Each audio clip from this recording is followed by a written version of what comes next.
नमस्कार, मैं हूं आरजू साई। आप देख रहे हैं न्यूज 18 राजस्थान। बड़ी खबर से शुरुआत करेंगे। राजस्थान दौरे पर रहेंगे गृह मंत्री अमित शाह। 2 दिन का उनका दौरा रहने वाला है। आज दोपहर 2:30 बजे जैसलमेर पहुंच जाएंगे। सबसे पहले तनोट माता मंदिर जाएंगे अमित शाह, माता रानी का आशीर्वाद लेंगे। फिर रोहताश बॉर्डर पर आउटपोस्ट का दौरा करेंगे। शाम 6:30 बजे सैनिक सम्मेलन में हिस्सा लेंगे। 5 दिसंबर यानी कि कल बीएसएफ का स्थापना दिवस है। इस समारोह में शिरकत करेंगे अमित शाह। तो बड़ी खबर आपको बता रहे हैं, 2:30 बजे तक जैसलमेर पहुंच जाएंगे गृह मंत्री और राजस्थान के 2 दिनों के दौरे पर रहेंगे। सबसे पहले माता के मंदिर जाएंगे, तनोट माता मंदिर के दर्शन करेंगे। रोहताश बॉर्डर पर आउटपोस्ट का दौरा करेंगे और फिर शाम को 6:30 बजे सैनिक सम्मेलन में हिस्सा लेंगे। 5 दिसंबर को बीएसएफ का स्थापना दिवस है। राइजिंग डे मना रहा है बॉर्डर सिक्योरिटी फोर्स। ऐसे में कल स्थापना दिवस समारोह में शिरकत करेंगे अमित शाह।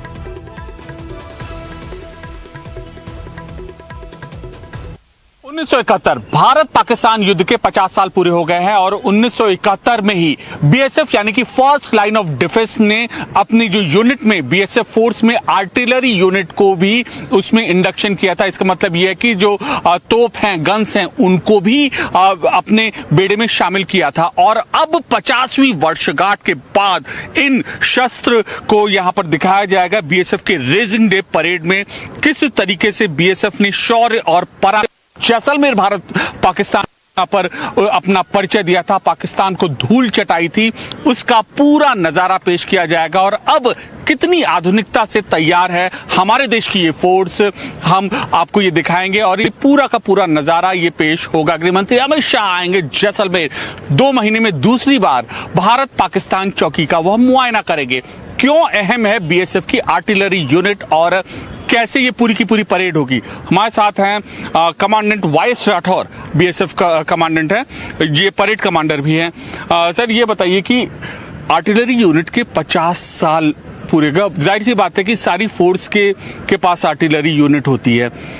अभी किस तरीके से वर्ल्ड क्लास यह आर्टिलरी यूनिट है? देखिए, पहले तो मैं आपको करेक्ट कर दूं थोड़ा सा कि ये आर्टिलरी आर्मी है, आर्मी के पास है, और उसके अलावा सिर्फ बीएसएफ के पास में है। क्योंकि बीएसएफ का रोल बॉर्डर गार्डिंग का रोल है और आर्मी जो वॉर के टाइम पे बॉर्डर पे आती है तो इनको सिनर्जी के लिए इसके अलावा किसी फोर्स के पास नहीं है।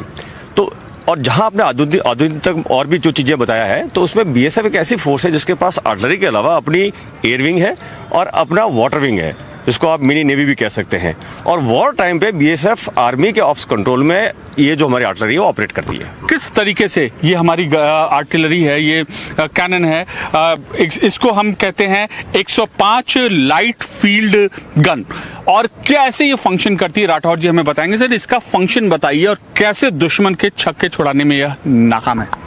देखिए, जैसा मैंने बताया कि आर्टिलरी ये पीस टाइम में इसका कोई रोल नहीं होता है, इसके अलावा इस पीस टाइम में ये ट्रेनिंग करते हैं और जब वॉर टाइम में इनका रोल बढ़ जाता है और जब जब भी इनकी ज़रूरत पड़ी है उन्होंने अपना रोल बखूबी निभाया है, जो अब हिस्ट्री में दर्ज है।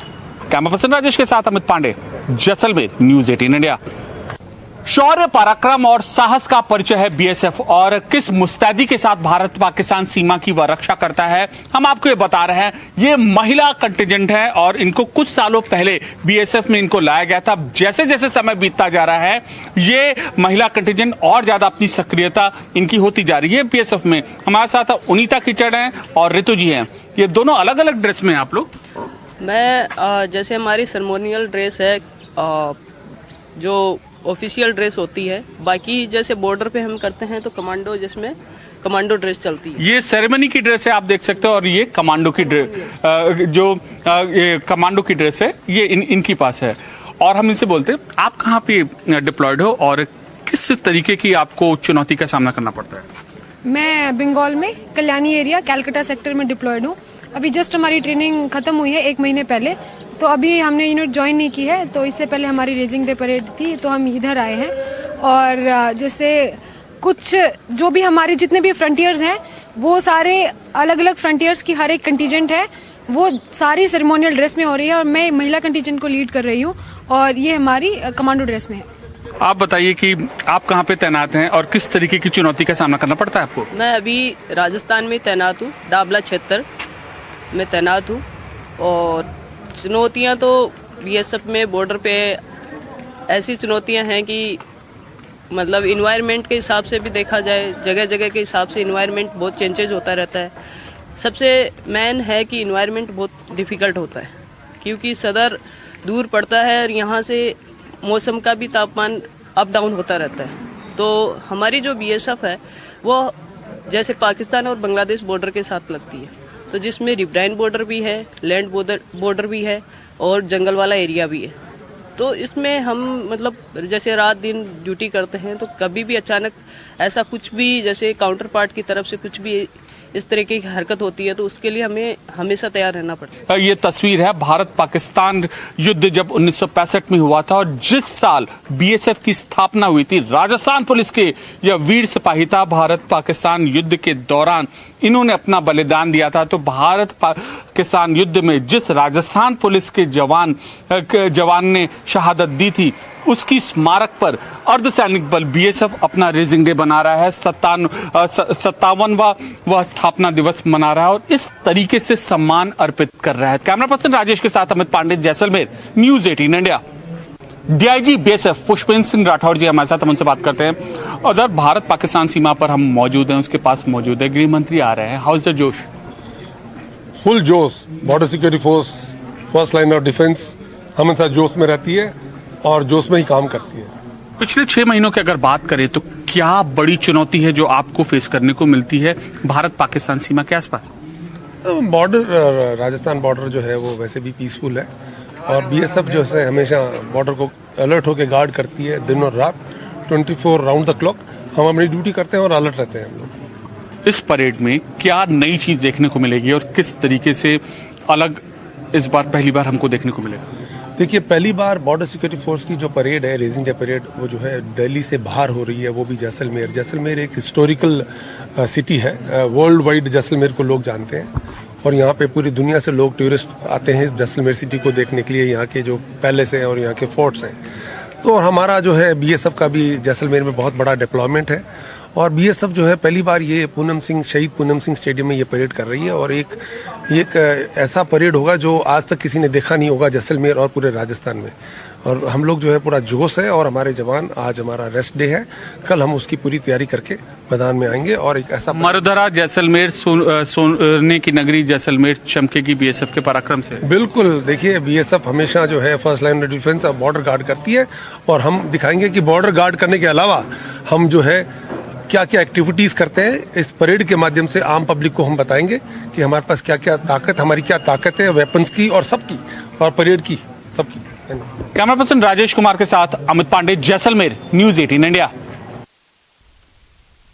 गृहमंत्री अमित शाह आज एचडी लीडरशिप समिट में प्रधानमंत्री नरेंद्र मोदी के नेतृत्व की जमकर तारीफ करते नजर आए। उन्होंने कोविड-19 महामारी, आतंकवाद, नक्सलवाद, जम्मू कश्मीर जैसे विभिन्न मुद्दों पर केंद्र की बीजेपी सरकार की ओर से पीएम मोदी के नेतृत्व में किए गए कामों के बारे में बताया। अमित शाह ने कहा, पीएम मोदी के नेतृत्व में कोविड महामारी के समय भी ऐसे निर्णय लिए गए जिनसे भारत की अर्थव्यवस्था इस समय अन्य किसी भी देश की अर्थव्यवस्था से कहीं अधिक तेजी से बढ़ रही है। उन्होंने कहा कि पीएम मोदी के नेतृत्व में देश की जनता ने हर चुनौती से सफलतापूर्वक जंग जीती है।